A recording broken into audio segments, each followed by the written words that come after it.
कि श्री गुरु महाराज जी का एक जयकारा क्या कर सकता है? आपके किस्मत की चाबी खोल सकता है। रोज गाते हैं कि यम त्रास निवारण, यम की त्रास से बचा सकता है। एक जयकारा पूरी आरती में क्या कर सकती है, ये हम सोच ही नहीं सकते। एक जयकारा यम की मार से बचा सकता है। बच्चा को चुप करके बैठना पड़ेगा कि बड़े प्रेम से, मीठे स्वर से, ऊंचे स्वर से समर्पण की बोलो जयकारा बोल मेरे श्री गुरु महाराज की, बोलो श्री अनंतपुर वासी भगवान की, बोलो श्री नंदी निवासी भगवान की जय, बोलो दयालु श्री परमहंस दयाल जी महाराज की जय। मैं निर्बल अति दीन हूँ, तुम समर्थ बलवान, सब विधि मम रक्षा करो, दीन बंधु भगवान। वीरत संभारो राम जी, शरणागत प्रतिभा, बाहुबले की आवाज है, मेरी करो संभाल। समर्थ सद्गुरुदेव जी की तुम्हारी गोद, तुम्हारी कृपा से मिटत है जन्म जन्म के खोल, तुम्हारी कृपा से मिटत है जन्म जन्म के खोल। मन मंदिर में विराजमान मालिक के दो जहां भक्त वत्सल करुणा सिंधु मेरे श्री गुरु महाराज जी के श्री चरण कमलों में कोटि कोटि दंडवत प्रणाम। करुणा व वात्सल्य की देवी, परम आदरणीय, परम सम्माननीय श्री भाई जी को शत शत वंदन। और हमारे श्री नंदी साहब से हमारी संत बहन आई हैं, उनको भी शत शत वंदन। साधु नाम तो है सत्यानंद पुरी जी, पर सब लोग जानते हैं छोटू भाई जी के नाम से। नाम तो है छोटू और सेवा इनकी बहुत बड़ी बड़ी है। और सारी संगत को प्रेम से जय सच्चिदानंद, जय सच्चिदानंद, जय सच्चिदानंद, जय सच्चिदानंद, जय सच्चिदानंद, जय सच्चिदानंद। हम और आप भाग्यशाली, सौभाग्यशाली, परम सौभाग्यशाली जीव हैं जो श्री सद्गुरु दाता दीनदयाल जी के लगाए इस कल्प वृक्ष की छाया के तले बैठे हैं। पता नहीं किस किस महापुरुष ने अपने जीवन की कुर्बानी दी होगी, कितना तप किया होगा इस कुटिया को बनाने के लिए। और हम सब इस कल्प वृक्ष की छाया के तले बैठे हैं, तो उन महापुरुषों का बहुत बहुत धन्यवाद जिन्होंने इतनी मेहनत की। और श्री गुरु महाराज जी की महिमा, गुरु महिमा कहती है सतगुरु की महिमा अनंत, एक विधि गाई जाए, अगम अगोचर पार ब्रह्म संत रूप धर आए, अगम अगोचर पार ब्रह्म संत रूप धर आए। श्री गुरु महाराज जी ने क्या किया, कलयुग के कुटिल जीवों के लिए संत रूप को धारण किया। और हम सब जीवों को अपने नाम की नौका में बिठाकर भव से पार करने की जिम्मेदारी है। हजूर गुरु महाराज जी फरमाते हैं कि जो 5 नियमों के साथ में 2 घंटे सिमरन करेगा, उसकी लोक की और परलोक की जिम्मेदारी हमारी है। ऐसा फरमाते हैं। क्या हम उनकी आज्ञा को मानते हैं कि गुरु आज्ञा में रहे जो कोई और इस सेवक को दुख न हो। तो अगर जीवन में दुख है, कहीं ना कहीं कुछ ऊपर नीचे है, तो इसका सबसे बड़ा कारण क्या है? कि हम आज्ञा में नहीं हैं। अच्छा, श्री गुरु महाराज जी ने हमारे लिए इस धरा पर अवतार लिया। अब हमारा क्या कर्तव्य बनता है? हमें भी तो कुछ करना पड़ेगा ना। क्या करना चाहिए? आप पहली बार सत्संग सुन रहे हैं? ऐसे सतगुरुदेव पर जाइए सदबली हारिए, पल पल क्षण क्षण गाइए सतगुरु के उपकार, पल पल क्षण क्षण गाइए सतगुरु के उपकार। कि ऐसे सतगुरुदेव पर जाइए सदबली, कि सब कुछ अपना इन पर न्योछावर करो और पल पल क्षण क्षण श्री गुरु महाराज जी के धन्यवाद में, उनके गुणगान में हमारा बीते। सत्संग का एक नियम होता है, जब हम सत्संग सुनते हैं, देखिए ये दास हो सकता है आयु में आपसे छोटा हो, और हो सकता है आप 50 साल पहले से कुटिया आ रहे हो, 70 साल से कुटिया आ रहे हो, ठीक है। पर जब सत्संग सुनते हैं तो ऐसा मानकर कि जो टूटी से पानी निकलता है वो कहां से आता है? टैंकी से। टूटी के पास तो कोई पानी है?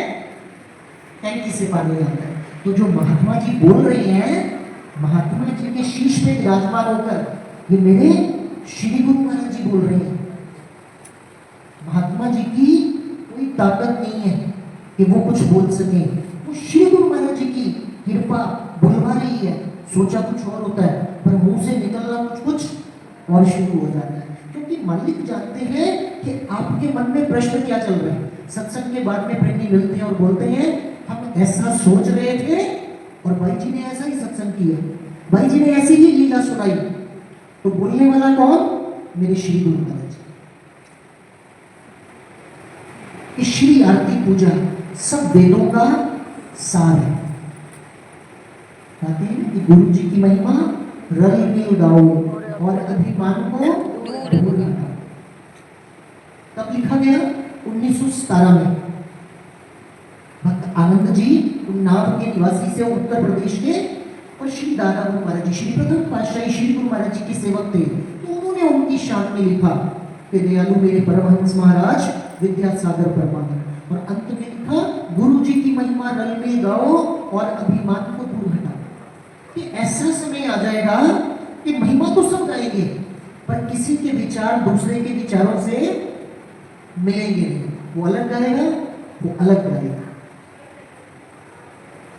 और हमारे भाई जी इस बात की मिसाल है कि श्री अनंतपुर की कुटिया के होते हुए उन्होंने हमें श्री नंगली साहब से बुलाया। तो ये एकता की कितनी बड़ी मिसाल है, श्री गुरु महाराज जी के वचनों पे चलने की कितनी बड़ी मिसाल है हमारे भाई जी, कि उन्होंने हमें श्री नंगली साहब से बुलाया कि गुरु जी की महिमा को रल में गाओ और अभिमान को दूर हटा, अपने अभिमान को दूर हटा देना, और प्रेम की नदियां खूब बहाओ।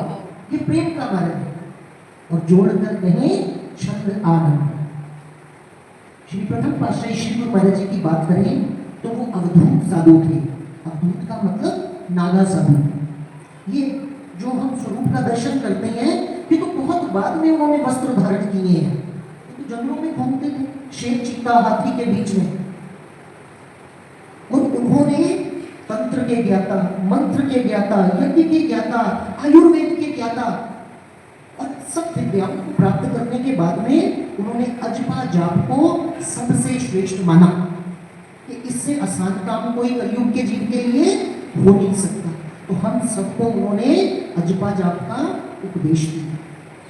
अगर श्री द्वितीय पातशाही श्री नंगली निवासी भगवान की बात करें तो श्री प्रथम पातशाही श्री गुरु महाराज जी ने द्वितीय पातशाही श्री गुरु महाराज जी से श्री तपोभूमि आगरा में ऐसी घोर तपस्या करवाई 13 साल नीम के पत्ते खा के। वो गुफा इतनी छोटी है कि आप 2 जन उसमें बैठ जाओ तो दम घुट जाए।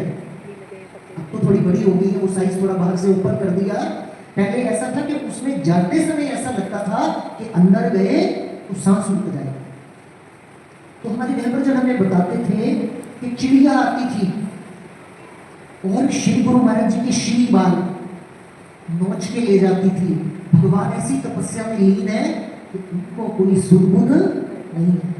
इतनी तपस्या उन्होंने की, इसलिए आप पैसे जोड़ते हो, प्रॉपर्टी खरीदते हो, इसलिए अपने बच्चों के लिए। तो श्री गुरु महाराज जी ने 13 साल नीम के पत्ते खाके इतनी घोर तपस्या की अपने संतों के लिए, अपनी संगत के लिए। फिर द्वितीय पातशाही गुरु महाराज जी आए, उन्होंने द्वितीय की आज्ञा को मानकर श्री अनंतपुर की रचना की स्थापना द्वितीय पातशाही श्री गुरु महाराज जी ने की है। भूमि तो द्वितीय पातशाही श्री गुरु महाराज जी ने की दी है, पर तृतीय पातशाही गुरु महाराज जी ने श्री अनंतपुर की रचना की, जितना विस्तार हम देखते हैं। और चतुर्थ पातशाही गुरु महाराज जी कहते हैं कि अद्वितीय प्रेम श्री तृतीय पातशाही श्री गुरु महाराज जी से था, और श्री गुरु महाराज जी प्रेम में आके चतुर्थ पातशाही गुरु महाराज जी को बोलते थे वो बेअंत ऐसा प्रेम गुरु शिष्य का। और चतुर्थ पातशाही गुरु महाराज जी ने गद्दी पर विराजमान होने के बाद भी अपने आप को गुरु घर का सेवादार माना, और जितने साल भी उन्होंने 5-6 साल श्री अद्वैत मत के सिंहासन पर जो राज किया उसको सेवा मानकर आगे बढ़ाया। और फिर आए हमारे पंचम पातशाही। बोलो जयकारा बोले श्री गुरु महाराज जी की जय। तो उन्होंने क्या किया, श्री अनंतपुर की रचना को तो बढ़ाया, देश विदेश श्री परमहंसों के नाम का डंका बजा दिया। जितना सेवा का कार्य पंचम पातशाही गुरु महाराज जी ने किया है, मुझे लगता है शायद किसी ने भी उतना सेवा कार्य नहीं किया। और अपने दर्शनों का पूर्ण आनंद हम सबको उन्होंने दिया। कि 47 साल उन्होंने श्री परमहंस अद्वैत मत के सिंहासन पे विराजमान होकर राज नहीं किया, हम सबके दिलों में उनका राज है। बोल शांति कुंज वाली सरकार की जय। हम सबके दिलों में उनका राज है, और मरते दम तक उनका राज रहेगा। ऐसा सेवा कार्य उन्होंने किया। शरीर अस्वस्थ भी था, अपने कोमल तन पर कष्ट सहे, पर संगत के लिए कितने कितने घंटे सिंहासन पर आकर विराजमान हो जाते थे। तो आज ऐसे ही नहीं, देश विदेश में उनका जन्मदिन मनाया जाता है। त्याग करना पड़ता है, तपस्या करनी पड़ती है, कुछ गवाना पड़ता है। तो श्री गुरु महाराज जी ने जो प्रेम हम सबको दिया, उसका मोल अगर हम इस तन की चमड़ी की कहते जुट्टी भी बनवा दें और उनके चरणों में डाल दें, तब भी उनके उपकार जो है उसका कर्जा चुकाया नहीं जा सकता। और फिर अब हमारे हजूर गुरु महाराज जी एक एक आत्मा को ऐसे आशीर्वाद देते हैं कि कोई आशीर्वाद के बिना वंचित ना रह जाए। देखो, हमारा सबका दिल जानता हम कितनी आज्ञा में चल रहे हैं। आप मुझे कोई काम कहो और वो काम मैं ना करूं, तो जब अगली बार आप मिलोगे तो मुझे कैसे देखोगे? प्यार से, गुस्से से? गुरु महाराज जी कहते 5 नियम करो, 2 घंटे सिमरन करो, करता हम में से कोई नहीं है। आपने बोला कोई नहीं है। फिर भी जब भगवान हमें मिलते हैं, कैसे आशीर्वाद देते हैं, कैसे अपनी करुणा भरी दृष्टि से दया करते हैं। अगर वो एक एक के सामने बोलना शुरू कर दे कि काका तेरे मन चे है, तेरे मन चे है, तेरे मन चे ये है, फिर कौन कौन अनंतपुर जाएगा? तो श्री गुरु महाराज जी से ये सीख लेनी चाहिए कि कोई हमारी बात माने या ना माने, हमें उसको प्यार देना बंद नहीं करना। श्री आरती कहती है तत्व स्नेह प्रेम की बाती योग अगनी जिन की। तत्व स्नेह, तत्व बोलते हैं घी को, कि जिसके पास में प्रेम रूपी घी है और प्रेम की बाती, और जिनके पास में योग अग्नि, माचिस से जलाने वाली जोत नहीं है।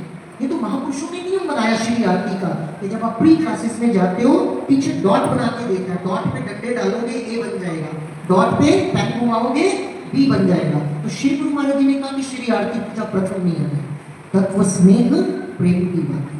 जिनके पास में तत्व रूपी घी है, प्रेम की बाती है और योग की अग्नि है, योग अगनि जिनके तेरी आरती लायक सोजन जो है शुद्ध मन के। हाथ उठा के बताओ कि किसका मन शुद्ध है? किसका मन शुद्ध है पूर्ण रूपे? हमने से अभी तक कोई भी श्री आरती के लायक नहीं बना और हम अपने आप को गुरुमुख मान बैठे हैं। गुरुमुख बनना कई जन्मों की साधना है, एक जन्म की बात नहीं है, कई जन्मों की साधना है। हम अपने आप को गुरुमुख मान बैठे हैं। जिसको दो भजन गाने आ जाते हैं वो कहता है मेरे वर्गा तो कोई है ही कोई नहीं, दादी मुक्ति।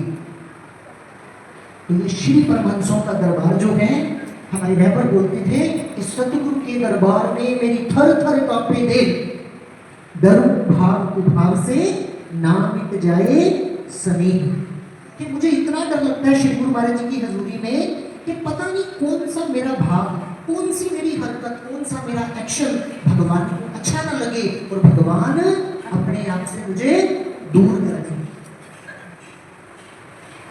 कि नजरों से गिराना ना, चाहे जो भी सजा देना, नजरों से जो गिर जाए वो कैसे संभल पाए।